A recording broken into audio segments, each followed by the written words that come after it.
America केतिरो ताक़तवर आहे।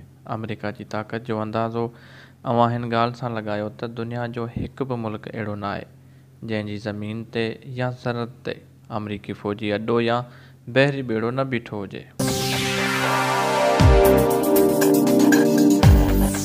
अमरीका जा दुनिया भर में पंहिंजी ज़मीन खां ॿाहिरि 800 फ़ौजी अड्डा आहिनि, जॾहिं त अमरीका खां पोइ दुनिया जी टिनि वॾियुनि ताक़तनि रूस, फ्रांस ऐं बर्तानिया हिननि टिन्ही जा कुल मिलाए 30 फ़ौजी अड्डा आहिनि। इन ई मां अमरीका जे डिघनि ऐं वॾनि हथनि जी ख़बर पइजे थी। अमरीकी फ़ौजी बजट $611 अरब जो आहे। हीउ दिफ़ाई बजट अमरीका खां पोइ वॾियुनि ताक़तनि चीन, रूस, फ्रांस, बर्तानिया, सऊदी अरब, इंडिया, जर्मनी इन तमामु मुल्कनि जी गॾियल बजट खां बि वधीक आहे।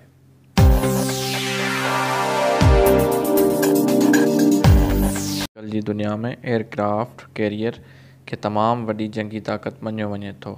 अकेले अमरीका वटि 11 एयरक्राफ्ट कैरियर मौजूदु आहिनि, जॾहिं त अमरीका खां पोइ दुनिया जी ॿिनि वॾियुनि फ़ौजी ताक़तनि रूस, चीन, फ्रांस, बर्तानिया हिननि सभिनी वटि 2 खां वधीक एयरक्राफ्ट कैरियर न आहिनि। अमरीका जो सियासी असर रसूख़ दुनिया में तमामु घणो आहे। इहो हीअं त अक़वाम मुतहदा जे सभ खां ताक़तवर बॉडी सलामती कौंसिल में अमरीका वटि वीटो पावर आहे।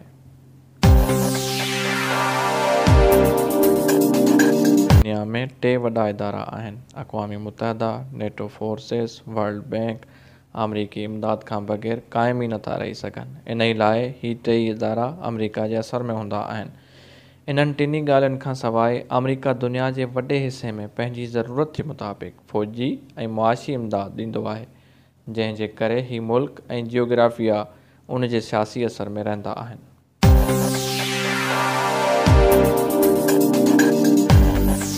इल्मी ऐं तहक़ीक़ी लिहाज़ सां ॾिठो वञे त अमरीका दुनिया में सभ खां अॻभरो आहे। दुनिया जी टॉप 20 यूनिवर्सिटियुनि मां 17 अमरीका में आहिनि। सिलिकॉन वैली उहो जाइ आहे जिते टेक्नोलॉजी जनम वठंदी आहे।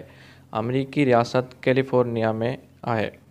हू इहा जाइ आहे जिते दुनिया जा बहितरीन दिमाग़ इल्मु हासिलु करण लाइ, तजुर्बो हासिलु करण लाइ या पैसे जी ॻोल्हा लाइ ईंदा आहिनि, या दुनिया जे बहितरीन दिमाग़नि खे हिते सुठे पैकेज ते वठी ईंदा आहिनि। फेसबुक, गूगल, एप्पल ऐं माइक्रोसॉफ्ट जहिड़ा वॾा इदारा सिलिकॉन वैली में मौजूदु आहिनि।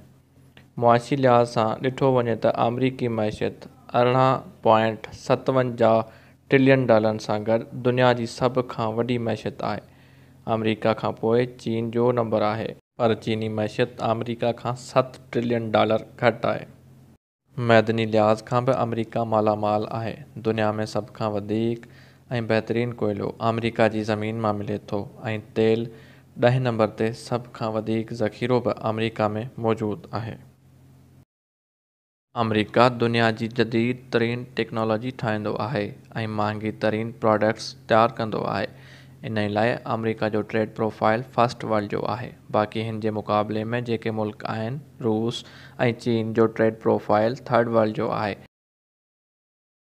अमरीका जी ताक़त उन जी कामयाब सभ खां क़दीम जमहूरियत आहे, जंहिं में तक़रीबन 2 सदियुनि खां लाथ न आई आहे। इहा ई वजह आहे वक़्त सां गॾु अमरीका जा इदारा ख़ुदमुख्तियार ऐं मज़बूत थींदा विया। हॉलीवुड जे प्रोपोगंडा पावर अंग्रेज़ी ज़बान जो पूरी दुनिया में सम्झियो वञण बि अमरीका जी हिकु वॾी ताक़त आहे। अमरीका पंहिंजी जियोग्राफियाई एतबार सां दुनिया जी बहितरीन लोकेशन ते आहे, जिते हिन जे ओभर ऐं ओलह में हज़ारनि किलोमीटरनि जो समुंड अमरीका लाइ स्ट्रेटेजिक डेप्थ जो कमु कंदो आहे। हिन जे उत्तर में कैनेडा सां गॾु अमरीका जा बहितर खां बहितर तालुक़ात आहिनि, जॾहिं त ॾखण में मैक्सिको सां बि अमरीका जा तालुक़ एतिरा ख़राब न आहिनि जो उन जी सरज़मीन खे अमरीका जे ख़िलाफ़ इस्तेमालु कयो वञे। मुख़्तसिर ही त अमरीका दुनिया जी वाहिद सुपर पावर आहे, पर पंहिंजे सुपर पावर स्टेटस खे बरक़रार रखण जे लाइ अमरीका खे मुसलसल पंहिंजी एक्सपोर्ट्स वधाइणी हूंदी आहे। एक्सपोर्ट्स मुसलसल वधाइण जे लाइ अमरीका खे पंहिंजी मसनूआत में जिदत आणणी हूंदी आहे। हीउ जिदत आणण जे लाइ दुनिया जा बहितरीन खां बहितरीन दिमाग़ घुर्बल हूंदा आहिनि, पर इन्ही सॼे तसलसल में जेकॾहिं हिक बि कड़ी घटि थी वञे त अमरीका जो सुपर पावर स्टेटस ख़तरे में पइजी सघे थो।